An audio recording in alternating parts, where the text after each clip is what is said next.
Fanatics podcast. We have an amazing guest with us today. We are graced with the presence of Kyle Sleeman, the descendant of the outlaw of the prohibitionist Sleeman Brewery, I believe. That's what I read correctly, which is pretty cool. So it comes from a distinct family more than anything in Ontario as far as the brew history. But more than anything, Kyle Sleeman is joining us on the podcast. Sir, welcome to the show. Thank you very much for coming back on. Thank you very much for having me. I really appreciate it. And the story goes that Al Capone was one of our best customers. And that's the thing. I've heard you say that before. I wanted to confirm it for sure. So I mean, you can just us like the Cole's notes, but obviously, for everybody listening, like Sleeman Brewery is like actually a staple in Guelph, Ontario. So I'll let you kind of explain it more than anything. But tell us the story. I guess so. Like back in the 1600s or whatever, the Sleemans in England, they were basically pirates, right? They would um you know they were pirates. They would take things and they had their own like alcohol breweries and things like that. They would sell illegally, and then over years and years and years, they eventually just migrated over to Canada, and 100 years later, they started their own brewery here, and then it became illegal, and they still sold underground. They shipped barrels of it to the states and things like that. I don't know too much about it, just what I've read online, but yeah. So I'm not obviously not direct related, but somewhere down the line they've come over to Canada, and the family has branched apart, right? So But again, that's still a pretty cool story where you're connected to, like, you can track your history, if anything. You could say that. yeah, absolutely, yeah, super cool. No, for sure. So there's big things obviously that you have achieved over the last little bit. I mean, like we talk about your recent successes, especially with like BJJ Fanatics, obviously all the Globetrotter camps that you've been doing. But big thing that you're training for right now is World Masters. So how has that training been going? What's kind of going on with you lately? Yeah, so yeah, doing World's Masters, which is about 2.5 weeks away, and I've been training pretty hard. Probably an 8 week training camp. I hurt my rib a little bit at the beginning of it, so I had to work around that a little bit. But there's always adversities you have to face, right? Everybody's hurt. I've just been doing my strength and conditioning, my sprints, my running, jiu-jitsu, judo, wrestling. I've been doing everything I could possibly do, revolving around, a full-time job as well, right? So I'm trying to eat as clean as I can, and just make my body as healthy as possible, and that way I'm able to perform. So So kind of, let's talk about that. I mean, like you mentioned that like the balance between a full base job and then you're a master's competitor, right? You're not an adult competitor anymore. So like how do you find time or what's your strategy that you're kind of managing yourself, whether it's for your training schedule, obviously your recovery, which is a big one when we talk about like athletic like performance more than anything. How are you able to manage all that? well, the good thing is like every elite athlete needs some downtime. And I'm very, very grateful and very lucky that my job isn't a hard working job. Like I I can, I get by doing my job. It's not like I'm not digging holes and digging post holes and building fences and roofing. I'm not doing none of that. So a lot of my job is math and on a computer here and there. So I'm able to really train hard during the day, and then yeah, of course there's some physicality in my job, but a lot of it's recovery. I'm able to recover and still get my job done at the same time. So it works hand in hand with the athletics lifestyle. Okay. So like how many days a week are you generally training nowadays? I try and train 5 days a week, and then I'd like to take 2 days off a week. Um, During the 2 days off though, it's not just off. Like I'm focused on recovery, right? I'm booking a massage, a cryotherapy, ice bath, foam rolling, stretch routine, taking naps. Like even my training days, like I'll wake up in the morning, I'll head to action reaction in the morning at 9:30 a.m. and I'll train there for a couple hours, come home, eat, take a nap, and then go into my 4 to 12 shift at work or whatever. And then my 4 to 12 shift, I just, take it easy and do what I have to do. Make sure I get my job done. Then I get an 8 hour sleep and do it again. Right. So I'm either training at action reaction or I'm going to Cal Samra at noon and teaching my noon class there. Mm-hmm. So I'm always able to be on the mats 5 days a week. And even if I'm exhausted, I'll just teach the class and basically use the teaching as a drilling period. Okay, so like you've kind of organized your schedule to make it work properly for you, and you designed it the way you need it to work. Yeah, exactly. I'm very grateful that everything has kind of fell in place like that. But again, you have to create that yourself, right? Like everybody says they don't have time. Well, you do have time. You just have to manage it properly. Like there's not many extra minutes in the day that I have. You Mm-hmm. know, everything is timed, and if I don't time things properly, then things don't get done. Yeah, I'm busy right from 8 a.m. right till midnight every day. yeah. So do you feel like it? Like, what happens if like something goes off the rails? Like, what do you do? Like, do you just kind of manage it, you move forward, or like do you kind of have to recycle, go back? Like, how does it work? Like, what do you mean? Like, let's say you miss a workout. Like, do you double it up? Do you have to go back, or do you just kind of okay? I've skipped it. I've kind of moving forward. So if I miss a workout, I'll use that opportunity as a rest day, Okay. right? So I'm not going to necessarily double up on it and catch up on it, and then it doubles up on my exhaustion later. I'll Hmm. just use that as, oh, I couldn't make it today, so that is my one of my 2 days rest period during the week. Okay. Perfect. So I won't double up, but I will the rest day that I had planned, I'll train that day instead. Okay. All right. So like how So do I you am like training 5 days a week. yeah, like, it's like the same, right? Like 5 days a week. So it's a lot of training, right? So how do you find time to study, or is it kind of like you already kind of know what you're working on throughout that portion of the month or things that you're progressing on? Yeah, good question. So, like when I come home from training, I'll have basically from say 11 o'clock till 2:30 until I have to go to work. So if there's 3 hours of downtime I have, I'll take a nap or I'll find something that I need to work on or study some instructionals or something like that. But most of the time, I feel like I'm lacking everywhere in my jiu-jitsu, and I always have I I make a list of things I need to work on. Hmm. You know, like maybe this month will be like, okay, I need to work on guard passing to back takes. So the whole month will be dedicated to passing guard and taking the back. Okay.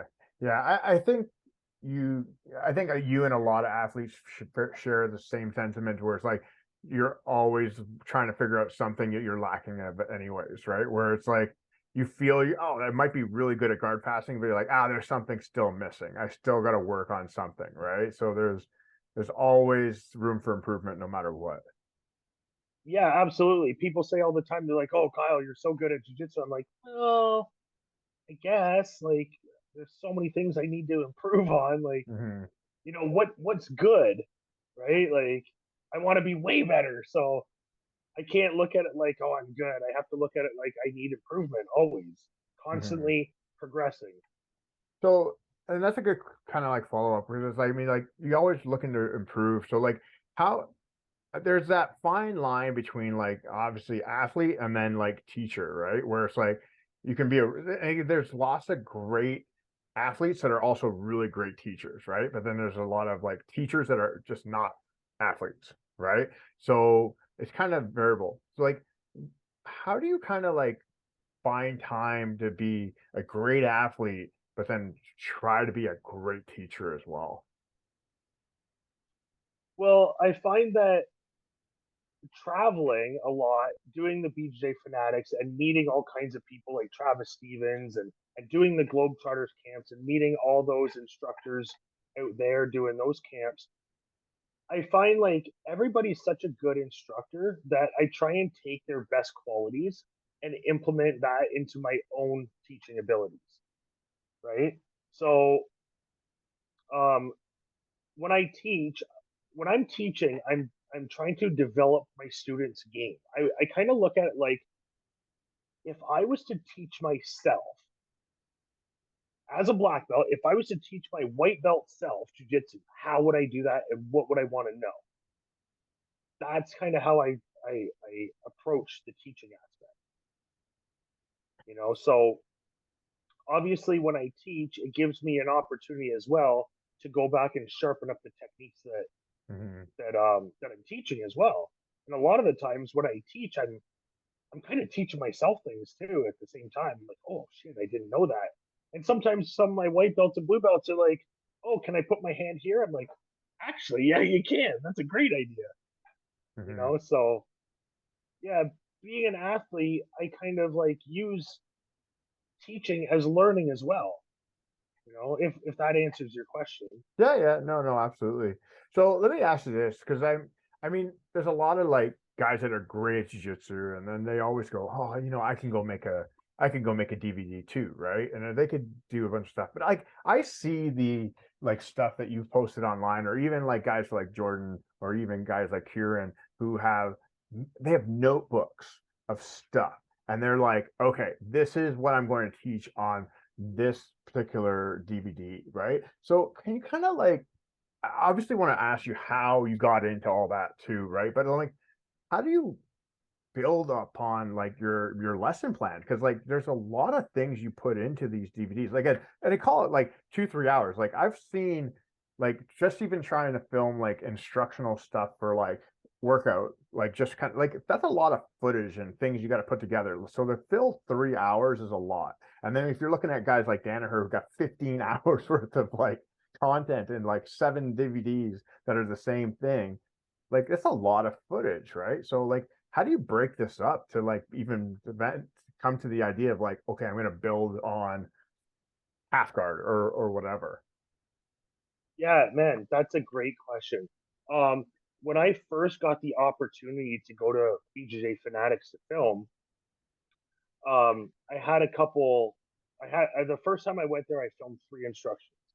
So when I sat down, I'm like, okay, I can do this. I sat down, I started writing out some stuff, and I realized, holy shit, like my jujitsu is like a ball of yarn that a cat has ripped apart. And I'm like, oh my god, like I have to sit here and organize this whole shit now. And it was way deeper than I even expected. Mm-hmm. And you're absolutely right. I had 90 pages of stuff just for one instructional, just to get to 3 hours. Mm-hmm. And it was not easy because all those details have to be correct, or else a black belt's gonna criticize, Yeah. right? So everything had to be super sharp, and it took a long time, and it really helped me develop my game and my systems. It was a learning experience as well, and it was a great opportunity to go down and one of the highlights actually. So I was filming my guard passing instructional, and Danaher was sitting there, and I remember when I did a move or whatever, I looked over and he says, very precise, Mr. Sleeman. And I was like, yeah, that's right. That's That's pretty cool. that's the shit I want right there, right? So, but yeah, it was not easy. There's so much that goes into it, and yeah. And then my 3 instructionals, they were selling so well that I got the invite back. And when I went back the second time, man, they sure rolled out the red carpet for me. And like they put me up in a friggin' 8 bedroom mansion, and Oh, nice. I had a guy driving me around all week, and oh man, it was amazing. No, that's pretty sweet. Yeah, it was really cool. It was really cool. So like how did that come to fruition? Like how did you how do you even get into the idea of like, yeah, I want to film a instructional, or like you start, and now I know you're doing all these like teaching retreats with like Globetrotters. Not Globetrotters. That's not what's Yeah, the company? Globetrotters, Yeah, okay, I'm right. Wow. For BJJ some Globetrotters. yeah, yeah, yeah. So I'm here. I'm thinking like what was it, basketball for a second. I'm like I'm totally wrong for a moment, but yeah. So like you got this. How did this all come into fruition? So actually, like teaching at the Globetrotters camps kind of like gets your name out there. And then they start posting videos of some of your camp classes and things like that, and you're creating networks, right? So like going and teaching at these Globetrotters camps now, like I know multiple black belts in every single state of the USA, Hmm. right? So you start gaining these connections. And then eventually, um, a guy from BJJ Fanatics I connected with, and it just went from there. And let's do some videos. Yeah, sure, we'll have you down. And then yeah, they flew me down, and as soon as I got there, boom, we all connected so good. We were like, they didn't want me to leave. I didn't want to leave. We wanted to keep hanging out, and then we trained after filming and stuff. So we just made that instant connection right away. And yeah, now just I got in with them right away, like very lucky. Yeah. Like So I'm how, going back again actually for a third time. oh, that's awesome. Yeah, sometime next year. Yeah. Yeah. Like, so can you reveal what your theme might be next time, or are you kind of holding that on? Well, one of them I think I'm gonna do is like getting jacked over 40. I'm Okay. gonna do like some sort of a workout and strength and conditioning type BJJ Fanatics instructional on like you know the proper diet that you need, supplementation, feeding your body the macronutrients and the micronutrients that you need type supplementation, exercises that you need, anaerobic activity, aerobic activity, everything that your energy systems need in order to be a high performance athlete, right? So I'm looking at getting into something like that as well. And then, yeah, I still have two others that I'm going to be thinking of and developing over I time. gotcha. So, Very yeah. nice. Excellent. So obviously, like having to switch from that teacher model into performance athlete model, right? You kind of, who do you lean on to really kind of help you getting your coaching in play? Is it like, are you still working with a specific coach? Do you use everybody now, especially at the age you are and people in the gym? Like, where do you kind of find your kind of guidance from?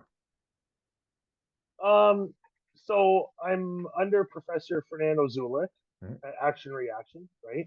And I teach at Cal Samart Martial Arts. So the guys at Cal Samart, they're really good. There's a lot of high level professional MMA guys at Cal Samart. So they're very, very good to work with, Nogi. Um, but Fernando Zulik, he's been a great guidance for me. Anytime I need guidance, he's always there.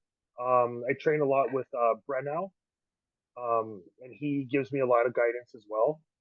And I train quite a bit with him and James Ann and those guys early mornings at the pro competition classes. But my main guidance these days is Fernando.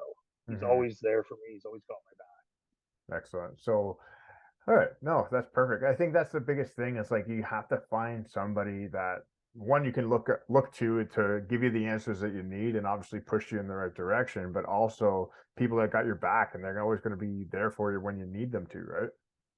Yeah, exactly.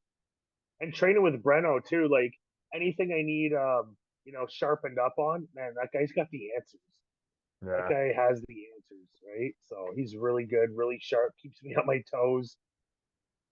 Well, I think when you look at a team like Action Reaction with the Ciro Costa brand, like you, they've been at the top of Ontario for the longest time, right? So like I think even Canada, I would say, as far as like competition and the skill set that they've been able to generate, right? So I think one, it's a great school, it's great pedigree walking in and out of that school every single day, but then you just have the answers when you need them. Yeah, exactly. Everybody there is so good. Yeah, and the thing is that at the training at Cal Samar is super high level too. Like we have a lot of, there's probably 20 some black belts that come over from Bruckman's that are there now, right? Mhm. So like there's always six black belts on the mats in any of my classes that I teach too at Cal Samar, right? So it's high level there as well. So let me ask you this. So obviously having the experience of like traveling all over the world, whether it's through instructionals or obviously going through the coaching seminars that you've gone to, you've seen the ins and outs as far as like talent between obviously Canada and then people in the US, right? How would you like just obviously from your view, right? We're not talking about the whole deal, but from your view, how do you feel like the competition, obviously the talent that Canada is still creating, are we on par with people from the US? Are we getting to that level, or there's still things that we still need to work on, especially as like Canadian Jiu-Jitsu as a whole? Um, if you're talking about the entire population of the jiu-jitsu community, Canada's way ahead of the States. Like, there's a lot less practitioners in the state in Canada, a lot less practitioners in Canada, but the percentage of the high level practitioners are way greater. In the States, you have so much rural areas, so many jiu-jitsu places that are, teaching out of this guy's garage. This guy has a club that he's a purple belt teaching, and there's so many more practitioners in the States. There's just as many high level guys, but because there's so many more practitioners, it actually brings a percentage of excellence down a bit. You know what I'm saying? Okay, yeah, yeah. There's a lot more um recreational practitioners in the States than there is in Canada, I would say, Okay. because there's more people. But again, like, there's more high level guys in the States because their population is so much bigger. But I Hmm. would say, like, per capita, like per person, I would say Canada has a lot higher level. Hmm. Like your our Ontario Open and things like that. Like, man, those are like world class events. Like our Canadian nationals, man, all those guys competed. Like, there's nobody in there that's a joke, Yeah. you Like, know. there's Then in like the States, so you have, many good high level talent there.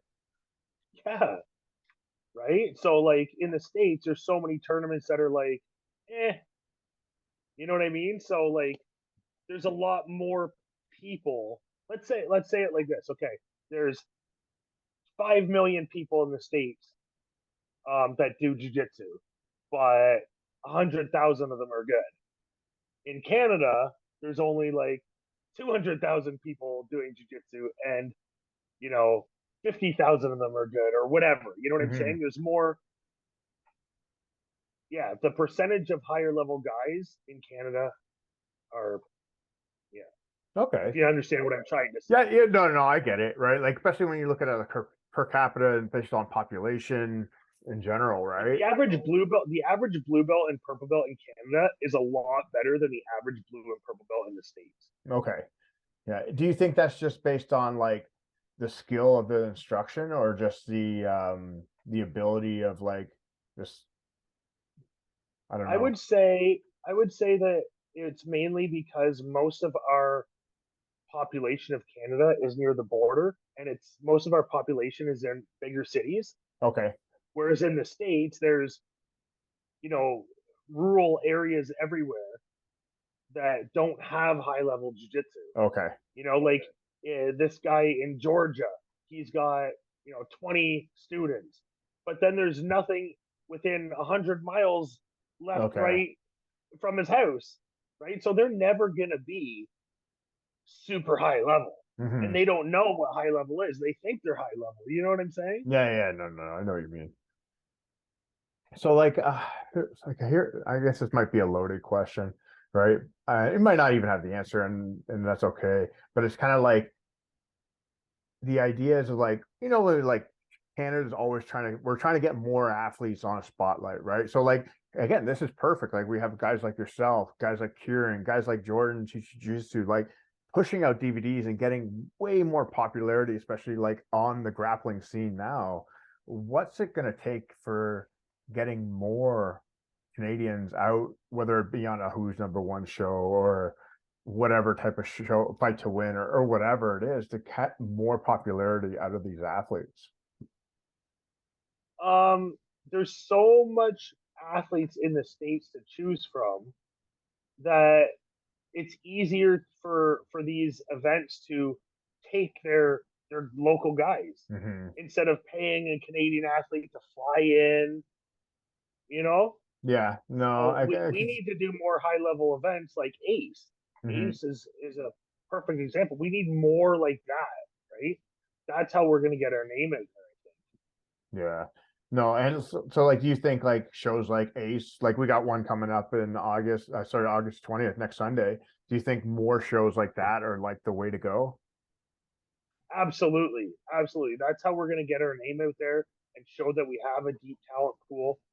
Um, yeah, like, and again, like who's number one and stuff. We got lots of guys in here that can compete in who's number one, but it's cheaper for them to take the local guy from up the street Hmm. than fly in somebody from Canada.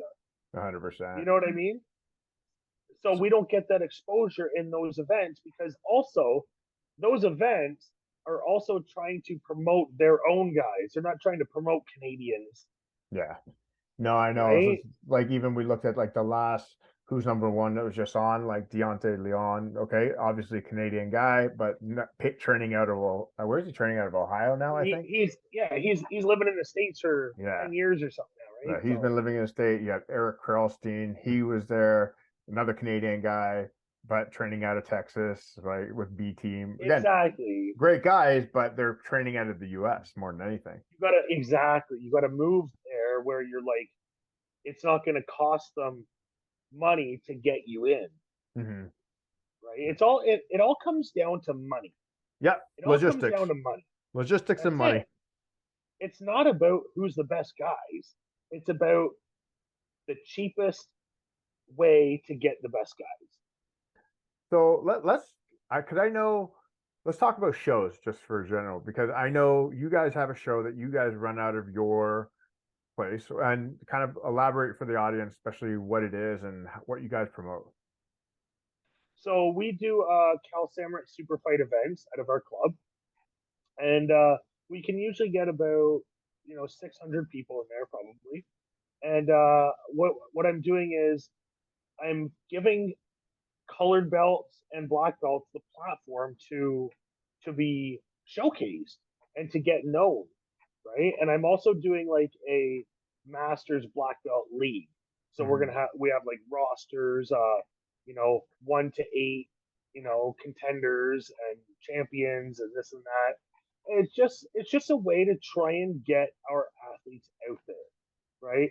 At this like jujitsu is not just about jiu-jitsu to me is we're all team Canada and I'm doing the best I can and Cal Samurai is doing the best we can to get our athletes noticed just like the aces, Hmm. right? So basically yeah, we're just trying to showcase what we have and showcase give everybody a platform to have fun. So let me, and I want you to explain to the audience, especially like how difficult it is to put on a show, especially trying to organize athletes to do certain things. Because I mean, people just like, well, we'll just run a show and everything will be fine. Like, explain to us like how this is a process and like how you guys put this stuff together, because it's not easy. Trying to organize 20 fights on a card is agonizing, trying to figure it out. And then if somebody has to cancel, it shows everything to a whack. So how's your experience as far as like setting up shows and getting fights going? So first of all, the entertainment aspect of the show, Brendan Kelligenic, he takes care of all that. He gets the DJ, the announcers, the commentary, the light show. He sets all that up. So all I have to deal with is like the fight card.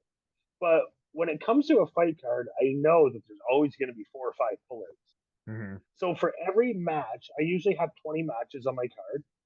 For every match, I have a replacement guy. I say, listen, you're ready to go because there's going to be 5 pullouts in 20 matches. So just to let you know, you're a replacement and you might get thrown in there.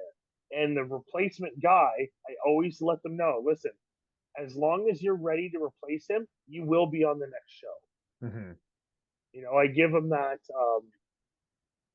chance that like okay you might not be on this event but you will be on next event for being there for us. Yeah, yeah, So yeah. for every matchup that we have I already have a replacement So you already have a stuff set up. already. Yeah, Yeah, I think you have to, because it's just like you run into problems where I remember, like, and I'm not going to explain the card, but I remember there was a card where we were supposed to have a whole lineup of different individuals, but then it was just like before the last day, it was just like this person pulled out, that person pulled out, and it was like pulling teeth trying to get people to fight. Yeah, like pulling teeth, literally. Everybody wants a match until you say, "Hey, you wanna go?" And they're like, I'm busy that day." You know, It's generally what happens. you get 100 messages, but 3 people actually want to compete, right? Yeah. So it's funny how it works. But yeah, I try and get replacements for every matchup. That way, nobody's just saying like nobody can say like, "Oh, I've only had a week notice and I'm not ready" or whatever. No, you still get a full training camp. You still Mhm. get 8 weeks notice, Yeah. right? So you're telling, so let's say fighter A, fighter B, they're set up, but you have fighter C on the raw, C and D, sorry, that are ready to go. And you're like, guys, train like you have a fight camp. You might have an opponent, you might not, but that way they're ready to go just in case. Yeah, exactly. And there's always jiu-jitsu tournaments on Ontario. There's so many of them now Hmm. that like even if you don't end up competing on the card, well now you're in shape for the next tournament, Yeah. right? So it's a win-win for everyone, Yeah. right? And just being a replacement and saying yes to being a replacement, you're basically guaranteed to go on my next show, Hmm. No, right? and So that's pretty unreal because I mean, like, you think about like days when like when you and I were like white and blue belt, like there were not this many tournaments at a time. There weren't even super fight shows at that time. Maybe there was maybe a super fight show once a year type thing, maybe Tony's Submission Expo, whatever, right? But like now, even especially coming out of COVID, like holy moly, like we're having tournaments every weekend if anything. I think which AJP just happened this weekend. We got another one coming up next week. Like obviously Ace is on the 20th. Like there's so many super fight shows plus tournaments in Ontario alone. This is like unheard of when we and I were like white belt, blue belt, which was like our oh yeah. prime competition years, right? And like now as master competitors, like okay, we kind of have to pick and choose because we have jobs and responsibilities. Yeah, I man, when we were like white and blue belts, there was like 3 a year or something like that, right? Like Mm-hmm. the remember Joslins? Oh yeah, yeah. Yeah, I would do Joslins. I would do like Combat Classic, and I don't think Ontario Open even started until No, 2010. yes, that was like 2010. That one started, but I remember doing like Ascension was like Ascensions, Bravado at the time, but it was now like the GTA Classic. Yeah, Grappler Quest, the one time it came up here. Um, right. it's like these weird shows, and I like OJA when it first started, they had some weird shows going on. And there was no really there wasn't really rules. Like they were kind of just like making them up as they go, sort of, Oh, until the it was like you weigh in the day, you weigh in like the morning, but then you wouldn't fight until like 5 o'clock, 6 o'clock, or yeah. whatever. Like when are you competing? I don't know. Like, You're supposed to compete at 11, but you don't get in there until 6 p.m. oh, so like smooth comp didn't exist at that point. It was like it's just insane. It was Yeah, just and like you know what? stuff on a board. I think the IBJJF was good for that. It kind of gave everybody a template of how to do it. Hmm. Like all the when you go to the Ontario Open now and you see like the screens and everything like that, that show your fight times and everything. That's all from the IBJJF. They've all, it's all taken that template from that. So No, I we're think kind of I. we're kind of lucky in a way that we had the IBJJF to follow. Oh, you know what? I think like anything, you need somebody's got to lead the charge in something, right? And you that was your early adapter that figured out a way to do competitions in a streamlined fashion, and then it was up to the local guys to go like, okay, how can we make this better and how do we make it bigger? And like that's what innovation is. That's what you want to have go on. Now I think the next step will be, okay, how do we make these even more efficient? How do you get tournaments that are like, again, let's say World Masters, you're going to have like, let's say Ontario Open becomes that big where you have that many competitors going, and how do you make it as streamlined as possible? Yeah, yeah, that's a good question. I think Ontario Open is is obviously the biggest event in Canada, Mhm. right?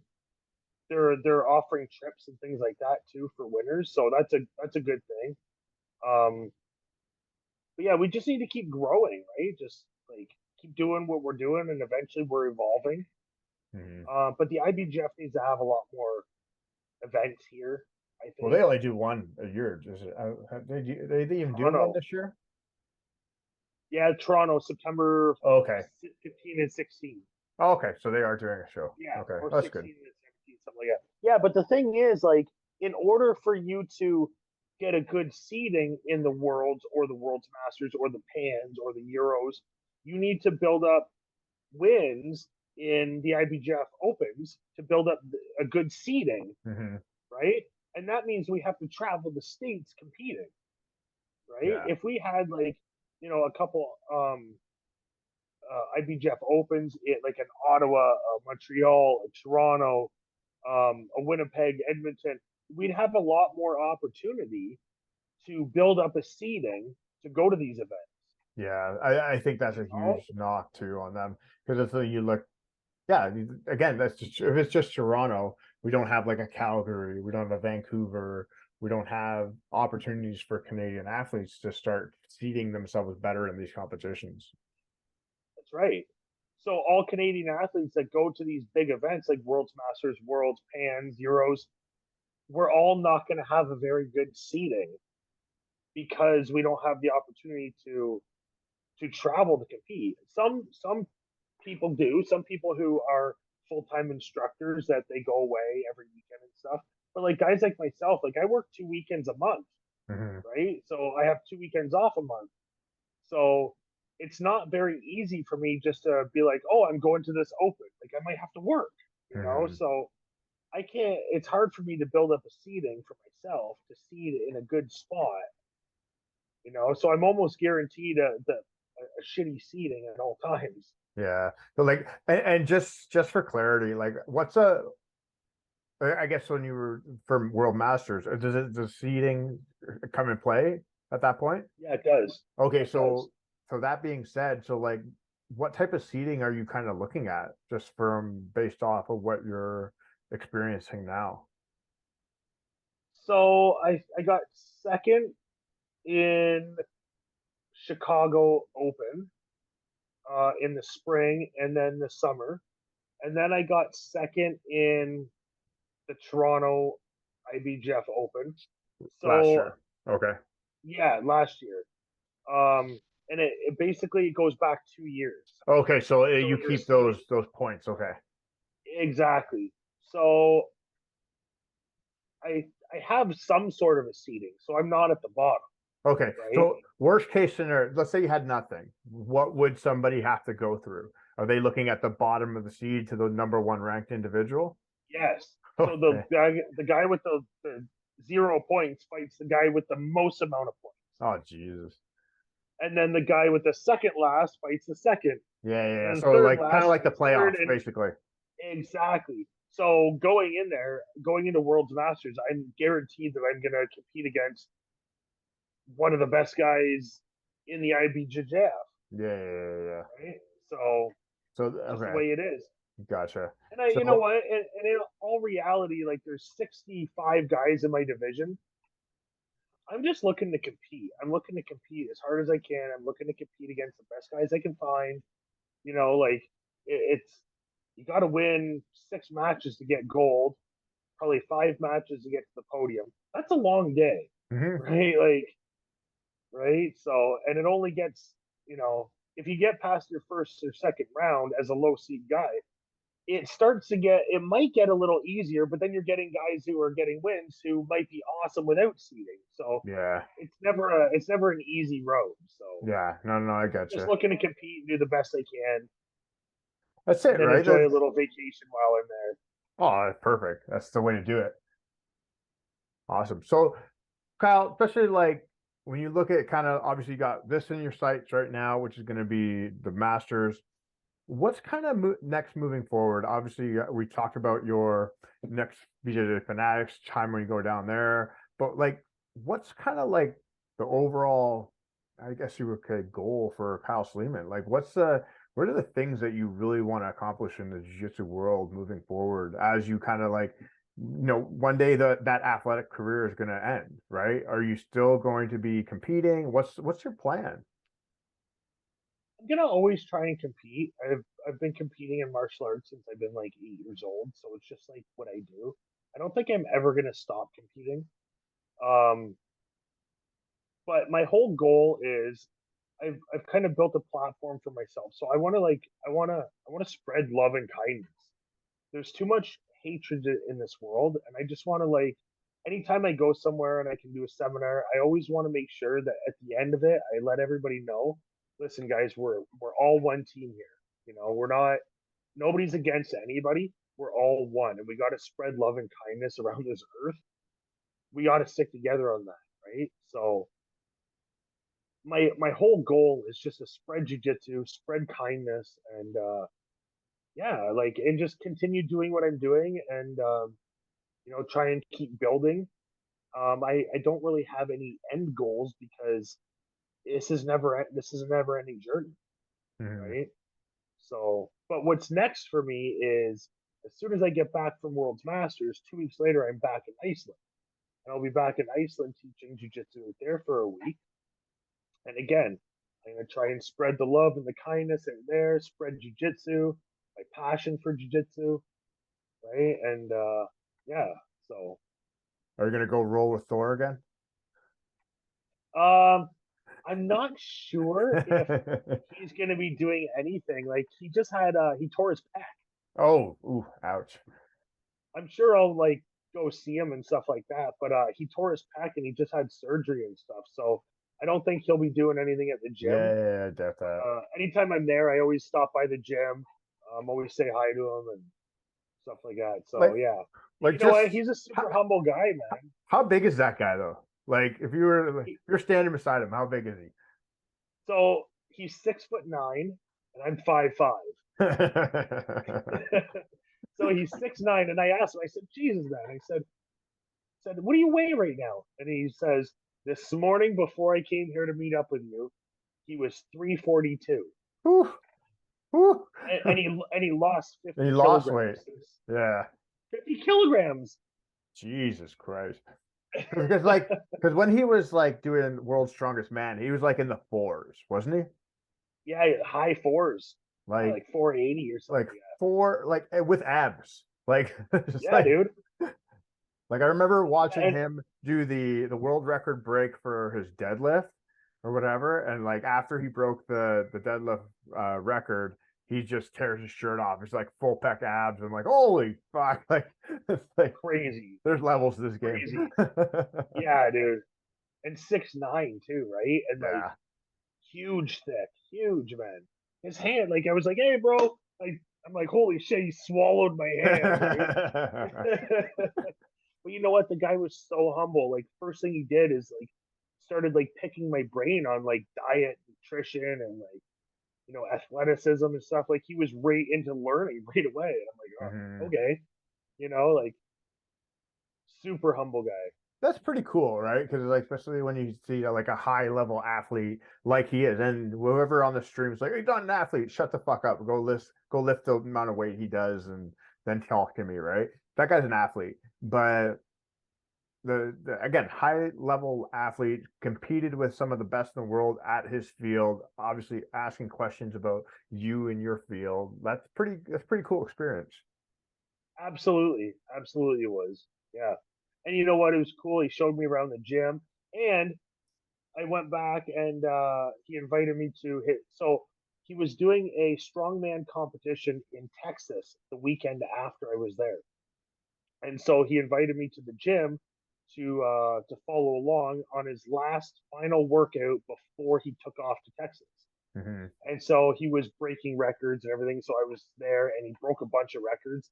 I even posted a video on my Instagram of him doing the kettlebell Yeah, yeah, um, yeah. over this bar, and they put the top of the bar with the measuring tape to the world record throw. They put it right there. They said if he gets it over, it's a world record, and he threw it over with 4 feet, like over by 4 feet. killed it. Wow. Yeah. So So, being but there, videotaping that and seeing that like live right there that he crushed the world record, that was awesome, man. yeah, like just as looking at the sheer, like obviously, what size was the bell that he was throwing or the bag? It was 55 kilograms. Jesus Christ. Do you think you could throw Wait, the 50? wait. Was it 50 or maybe 25 kilograms? Oh, Something like 25 that. kilo, like 25 kilograms. Yeah, 55 pounds. yes. Okay. So like Yeah. just seeing that, like, and seeing how high he threw that, do you think you could do anything like that at all?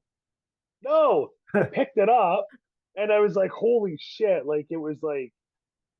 It was fucking heavy, dude. Like, it was like a 60-pound dumbbell, right? Yeah, Like, how do you yeah, throw a 60-pound dumbbell 25 feet up in the air? yeah, And I think I have another video on my Instagram too where I picked up his dumbbell. His dumbbell was sitting on its side and it was up to my chest right here.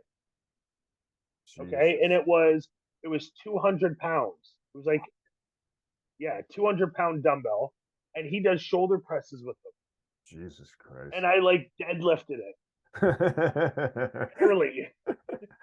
Then that's just like you should feel like, again, here's the thing. Like you're an athlete, you're like, I can lift stuff. I've lifted things before, and then like you're just like looking at this dumbbell, like I can't lift this thing. This person is huge. Crazy. And like absolutely insane, man. Different worlds. We're just living in it. Yeah. And like the stuff he had at his gym, like those big round boulders that they lift up and put on top of things, like holy shit, man, I can barely even roll them. Mhm. Like they're lifting these things up and putting them on pillars, and like I could barely even roll it. It's a fucking round ball. Crazy, man. Oh man, that's pretty sick. So Ace Jiu-Jitsu cards coming up. I don't know if you've seen the card. There's a lot of great matches on it. When you look at the 8-man bracket, where's like kind of what stands out, or are there any matches that you're super excited about that are coming up on it? Well, I seen the 8-man thing. I didn't. Is the brackets out yet? Yeah, I can tell you right now. Just give me 2 seconds. I'll pull it up. I obviously rooting for my friend and training partner Breno. Breno, yeah. I So hope he. Breno's in there. Hold on. Let me pull this up right now. I got it. Okay, so we got Max Lee, we got Andrew Racine, we got Luke Roberts, Mateus Arduda, John Cunningham, Adam James, Breno Demiria, and then Gurpreet Ragnu. I say the finals are going to be Max Lee and Breno. Ooh. I say that'll be the finals. Yeah, no, I think that is good. I think that's Max is a monster too, right? well, yeah, because you got Max is a monster. Andrew Racine, he's well seasoned in the ace like formatting, and then you got Luke Roberts who's coming in there as a first time as a black belt, which should be good. Yep. And then Yep. they got Adam James, which is another gentleman. Actually, no, that's the wrong picture on there. That is not the right Adam James. Never mind that one. But he's another guy, somebody to look out for. And then who's the you actually it's going to be a good match that I'm looking forward to. We got Scott, our boy Scott from Niagara BJJ, Oh fighting yeah, Caesar in the heavyweight division. that'll be a good match. I'm like, Scott, what happened? You just like fucking eat all summer or what's going on? It's like, shut the fuck up, man. And then we got Greg King versus James Ann. That should be a good one. That'll be a good one. That'll definitely be good. And then actually, this is the match I do want to talk to you about: Kevin Wheeler versus Seiji. Yeah, that'll be a good match. So we got two individuals very versed in lapel. I don't know when you're kind of seeing those two guys. Who are you thinking? Um, well, I don't want to give away any of like Kevin's Oh yeah, strategies, right? yeah. You Because he's my probably shouldn't. training partner. Um, but I think Kevin will come out with the win. Okay. Um, I just competed against CG actually, and at the Canadian Nationals. Mm-hmm. I was doing great, and I got caught in a toe hold. Mm, Um, Seiji. yeah. So I don't think like I don't know why I got caught in that token. Like I almost like Seiji's like a wizard though. He can pull stuff yeah, out that you don't really see coming. shouldn't have happened. It shouldn't have happened. But I it see. did. I feel you. I feel you. No, I like. So I've had the pleasure of rolling with Seiji many years ago.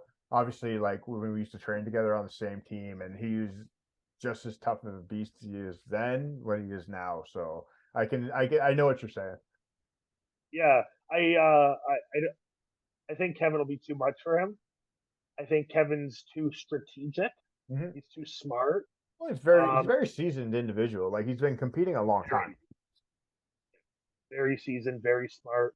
He knows how to adapt his strategy for certain individuals. Hmm. Whereas me, I just enter and play my game. I'm like, I'm doing what I do. Yeah. You gotta defend what I'm doing. Whereas Kevin will be like, well, he does this and this and this, so I'm gonna play this. And he's very strategic. Kevin's gonna be a hard guy to beat. So let me ask you that. So because obviously you will be competing soon, like have you, as you're kind of saying, like the way you kind of prepare for your matches is you're like you have a strategy of things that you're going to do. Where obviously there are some other people who will study tape, they will go over the strength of individuals. Like, do you find for yourself there's value in that, or do you just kind of like I just need to do what I need to do better? Yeah, so ultimately I feel like people get in their own heads by bigging up their opponents and what their opponents do well. Okay. I feel like I shouldn't worry about what my opponents do well. I need to worry about what I do well. And as long as I can enter the match and play my game and put you on defense off the hop, then you won't have a chance of playing your game. Hmm. Right. So I don't need to be thinking like, oh, he's got a great single leg X. I need to learn how to shut that down better. No, I'm just not going to get there. Yeah, yeah, I'm just going to make sure I play my game, right? Put him on defense right away. As long as I'm offensive and put him on defense right away, then he has to play catch up, right? And as long as he's playing catch up, then he can't get his game going, right? yeah. No, no, no, And I totally. think I think a mental block for some people is they put their opponent up on a pedestal and say, "Oh, he's really good at this or really good at that." Well, now you're already putting that fear and that doubt in your own head, Hmm. right? Yeah. So when you kind of look at obviously, That's for me. so what kind of advice do you have for whether it's masters, individuals competing for the first time, or your seasoned individuals competing again? If you had to give that one tip of advice before anything, what are you giving your athlete? There's no need to get nervous because a lot of times nerves come from worrying about winning or losing. If you worry about the outcome of a match, you're going to create stress. And you can never control the outcome of a match. You can only worry about what you can control. You can control your diet, you can control your training, you can control how much effort you put in off the mats, like running and things like that. But don't worry about things that you can't control. So the outcome of the match shouldn't even be an option. Also, you're gonna be loved unconditionally by your family and friends, regardless of the outcome of the match. So really, it doesn't matter. Just go in there and compete the best of your ability, and nobody can judge effort, right? So my best piece of advice is just go have fun and train hard and compete hard, and whatever happens, happens. That is very sound advice. I like that. That's very good. Perfect. Yeah. So, So like you're even if you lose ridiculously, like you're still surrounded by unconditional love by everybody. So what's mhm, the big deal? You didn't actually lose. You just you lost the game. Like if you go out there and play baseball and you lost the game, big deal. yeah. Exactly. Big deal. You got crushed and you move on and you okay, whatever. That's Biggest it. thing. Are you able to train tomorrow? Yeah. Okay, perfect. Go. Exactly. Yeah. Exactly. Yeah. That's the way I look at it. Is like I think the best tournaments are the ones that you don't get injured and you can just still train the next day. Exactly. And that's how it should be, right? Always like don't let yourself get hurt. Always be aware of like what's going on. It's just a tournament. Hmm. Even if it's a big event, like it's like don't let yourself get hurt. It's Hmm. all for fun. Like just enjoy it, right? Like don't take it too seriously.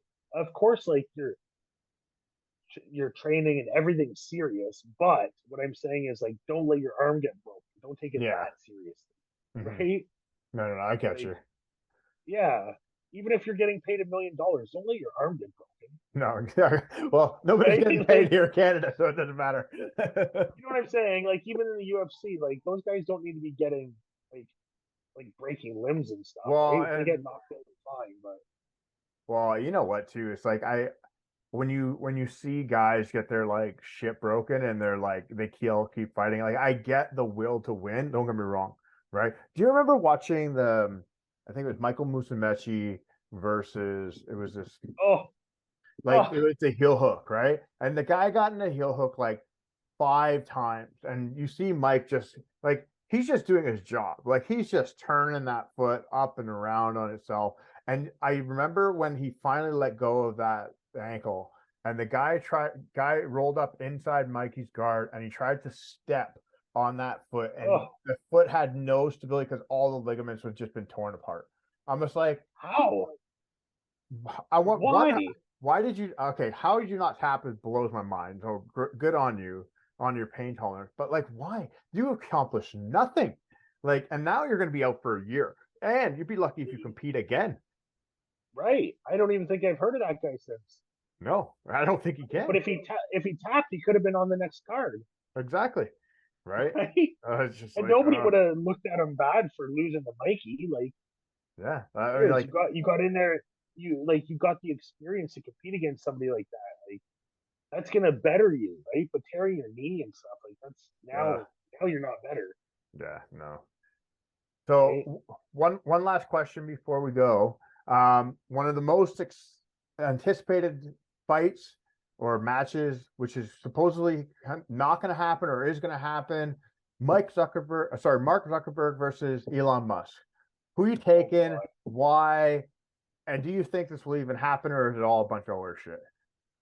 No, it's just to get talks going, and you know, Billionaires have got too I don't much even. money and they don't know what to do with themselves. You know what? They probably didn't even come out with it. Somebody else probably came out with it, the rumor, and I don't think that's gonna happen. Like that's no way, no Okay. way. Hypothetical though, if it were to happen, who you taking and why? I would take Zuckerberg because he's younger and like Elon Musk doesn't even look like he can do a squat, right? Like, have you seen him lately? I've seen him. Like, oh my goodness! Like, he doesn't even look like a human. He looks like he's weird. He looks like a Well, penguin. the funny thing is like they're saying, oh, like, oh, well, it looks like Elon's got to have like surgery or something like that. I'm like, if Elon's going in for surgery, he's coming out with like fucking cyborg hands and arms, and he's gonna like everything's gonna be steel plated. He's gonna look like fucking Wolverine as he comes out of there, and he's just gonna beat the shit out of Mark. But I don't see it happening, anyways. I honestly think that possibly somebody in the jujitsu world could have come out with this to maybe get more eyes on jujitsu, Oh yeah, I could see that. right? Like taking because they both have a lot of followers, and if they put jujitsu beside their names, then a lot of the followers who don't know what jujitsu is will be like, "Oh, what is that?" and then look into it. I feel like it's all just a marketing scheme. You know what I mean? Yeah, like I will give Mark Zuckerberg like credit. Like, obviously, like he has been training jiu-jitsu. Like he's I think he's training with Dave Camillo or no, I forget Yeah, who he's yeah. training with now. So like Gorilla Jiu-Jitsu, I believe. But he's training with him. He's done obviously practice sessions with Mike Musumeci. So like he's doing things, right? He's been promoted to a blue belt. So like I'll give him credit there where he's going to tournaments and mingling with the common folk, right? So I don't see Elon doing any of that, nor do I think he No, will. And it's like, Elon Musk isn't shrimping nowhere. no, exactly. The only thing he's shrimping is at the buffet. I would agree. I would agree. Yeah. No, for sure. Well, listen, Kyle, I do appreciate you jumping on. Thank you so much for coming on to the podcast. It's been a pleasure speaking with you. I hope you had a good time. Before we wrap up, is there anybody you want to thank, sponsorships you want to shout out to, anything like that? Yeah, thanks a lot for having me. I really appreciate it. It's always nice talking to you. I really love listening to your guys' podcast. I'd like to give a shout out first to you guys. Thanks a lot. Thank you. Want to give a shout out to Cal Samert Martial Arts and Brendan Kellegenet. Like to give a shout out to Fernando Zula, Cicero Costa, Action Reaction, BJJ Fanatics for always having my back. Those guys are awesome. They unconditional support from those guys. Obviously, BJJ Globetrotters, they're awesome as well. Benji's Coffee, always sending me premium coffee. Bam. And yeah, they're awesome too. And Popeye Supplements. Popeye Supplements has had my back for about 6 years now, and yeah, anything I need, those guys also have my back. So thank you so much to everybody who supports me and my journey.